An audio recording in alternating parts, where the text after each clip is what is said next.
मटार आणि फ्लॉवरचा सीझन सुरू झालेला आहे आणि सर्वत्र मस्त हिरवागार असा कोवळा वाटाणा आलेला आहे। त्याचप्रमाणे फ्लॉवर आलेला आणि अगदी थोडीशी वेगळ्या पद्धतीने मी ही भाजी बनवलेली आहे। खूप चविष्ट आहे। तर तुम्हाला सुद्धा ही अशी भाजी बनवायची असेल तर माझा हा व्हिडिओ संपूर्ण पहा। नमस्कार मैत्रिणींनो, रोशनी सिंपल किचन मध्ये तुमचं स्वागत आहे। तर मस्तपैकी थंडीला थोडी थोडी आता सुरुवात व्हायला लागले आणि मार्केटमध्ये आता मस्त असा हिरवा मटार यायला लागला आहे। सर्वांचं फेवरेट, लहान मुलांपासून तर मोठ्यांपर्यंत सर्वांना आवडतं। तर आज आपण मस्त की फ्लॉवर वाटाण्याची भाजी पाहणार आहोत आणि अगदी तीही माझ्या पद्धतीने थोडीशी वेगळी आहे, लागायला तेवढीच भन्नाट आहे। तर इथे पहा, मी मटार सोलून घेतलेला, मस्त असा ताजा ताजा मटार आलेला आहे। मटार आहे आणि फ्लॉवर घेतलाय। तर सर्वात आधी मी हा फ्लॉवर कापून घेणार आहे। तर चला तर मग आपण पटकन आपल्या रेसिपीला सुरुवात करूया।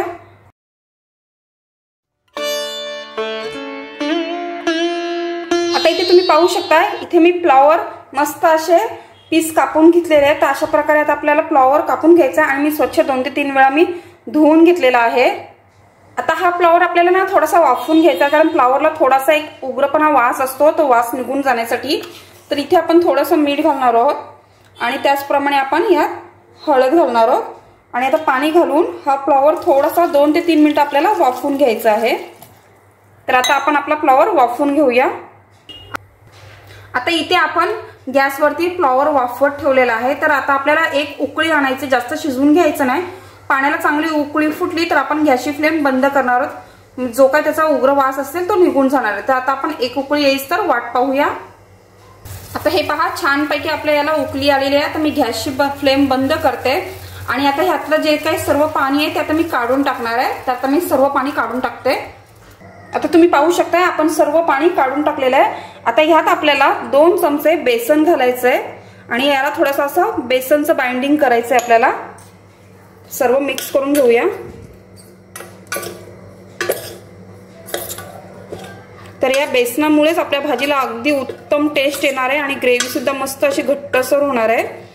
तर व्यवस्थित आता मिक्स करून झालेलं आहे। तर आता पुढची प्रोसेस करायला घेऊया आपण। आता हे बघा मैत्रिणींनो, इथं आपण आता कढई घेतलेली आहे। आता इथे मी राईचं तेल घालणार आहे। तर तुम्हाला आवडत नसेल तर तुम्ही तुमचं रेग्युलर कोणतेही तेल घालू शकता। तर थोडंसं तेल घातलेलं आहे आणि त्या ह्या तेलात आपल्याला फ्राय करून घ्यायचं आहे। जे आपण फ्लॉवर कोटिंग केलं होतं, थोडंसं अगदी आपण बेसन घालून कोटिंग केलंय। तर आता ह्या तेलात आपल्याला परतून घ्यायचंय। तेल चांगलं आपल्याला तापवून घ्यायचंय आणि कसं मोहरीचं तेल वापरलं की अगदी त्या मोहरीच्या तेलाचा फ्लेवरच छान उतरतो या तेलात। आता आपलं तेल तापलेलं आहे। आता आपण जे फ्लॉवर कोटिंग केलं होतं ते यात घालणार आहोत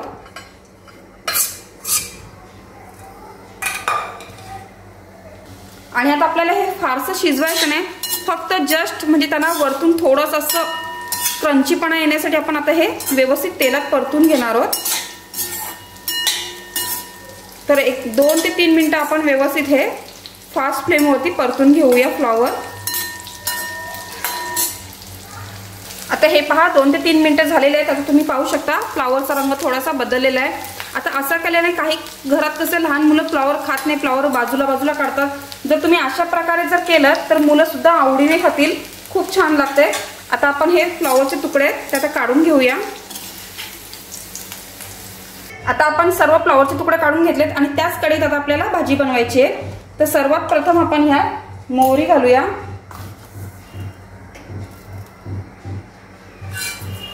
मोहरी छान तडतडून द्यायची आपल्याला। आता मोहरी सुद्धा छान तडतडली आहे। आता थोडंसं मी हिंग घालते, त्यानंतर लाल मिरचीचे तुकडे घालूया आपण यात। नंतर आपण यात बारीक चिरलेला कांदा घालणार आहोत। आता कांदा आपल्याला छान गुलाबी रंगावरती परतून घ्यायचा आहे।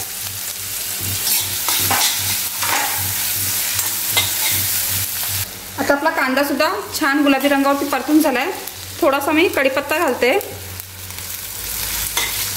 त्यानंतर आपल्याला बारीक चिरलेला टोमॅटो घालायचा आहे यात। आता यात मी 2 टोमॅटो घेतलेत मध्यम आकाराचे आणि आता आपण लगेचच मीठ सुद्धा घालणार आहोत।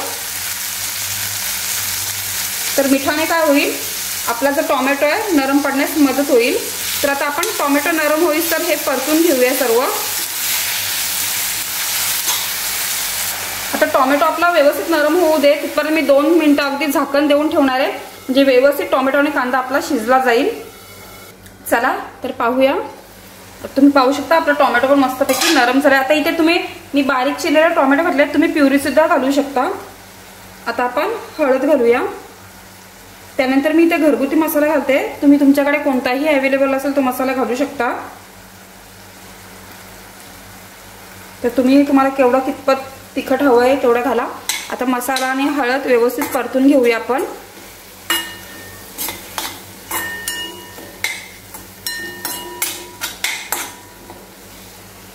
आता आपले मसाले सुद्धा परतून झालेले आहेत। आता आपण इथे मटार घेतले, तर मटार घालूया यात। मटार व्यवस्थित मिक्स करून घेणार आहोत। त्यानंतर मी यात बारीक चिरलेला बटाटा घालणार आहे। बटाटा ऑप्शनल आहे, तुम्हाला जर आवडत असल्यास तुम्ही घाला, नाही घातला तरी चालेल, पण बटाट्याची चव सुद्धा यात छान लागते। तर इथे आपण बारीक चिरलेला बटाटा सुद्धा घालणार आहोत, तो मिक्स करून घेऊया। आता हे सर्व आपलं मिक्स करून झालेलं आहे। त्यानंतर आपण आता फ्लॉवर घालूया आपले। आता फ्लॉवर सुद्धा मिक्स करून घेऊया। त्यानंतर तुम्हाला कितपत ग्रेव्ही हवी आहे त्यानुसार तुम्ही यात पाणी घाला। तर जास्त करणं, आता जास्त ग्रेव्ही छान नाही लागत, तर अगदी लिपशिपच आपण ठेवणार, अगदी थोडंसंच पाणी घालूया। आणि आता मी गॅसची फ्लेम ही थोडी फास्टच ठेवली, तर आपल्याला आता एक उकळी आणून द्यायची आहे। आणि त्यानंतर मीडियम किंवा लो फ्लेमवरती अगदी 10 मिनिटं ही भाजी आपल्याला शिजून द्यायची। तर आता मी झाकण ठेवते, एक उकळी आल्यानंतर गॅसची फ्लेम ही मी कमी ठेवणार आहे। चला तर आपण आपली आता भाजी पाहूया। वा, तुम्ही पाहू शकता किती छान झाले ग्रेव्ही सुद्धा। आणि फ्लॉवर तर कुठेच म्हणजे असं एकदम स्मॅश असं झालं नाही, तर अगदी परफेक्ट झालेलं आहे। आपण जे रोस्ट सारखं केलं होतं जे बेसन घालून, त्याच्यामुळे फ्लॉवरला पण अगदी मस्त चव येणार आहे। आता यात आपण कसुरी मेथी घालणार आहोत, ते हाताने चुरून घालूया। खूप छान लागते कसुरी मेथीचा स्वाद यात। त्यानंतर मी किचन किंग मसाला घालणार आहे। आता हे सर्व मिक्स करून घेऊया। तर थोडीशी वेगळी आहे, पण लागायला तेवढी भारी आहे। आता ही भाजी तुम्ही कशा बरोबरही खाऊ शकता, चपाती, भाकरी किंवा भात, खूप भारी लागते।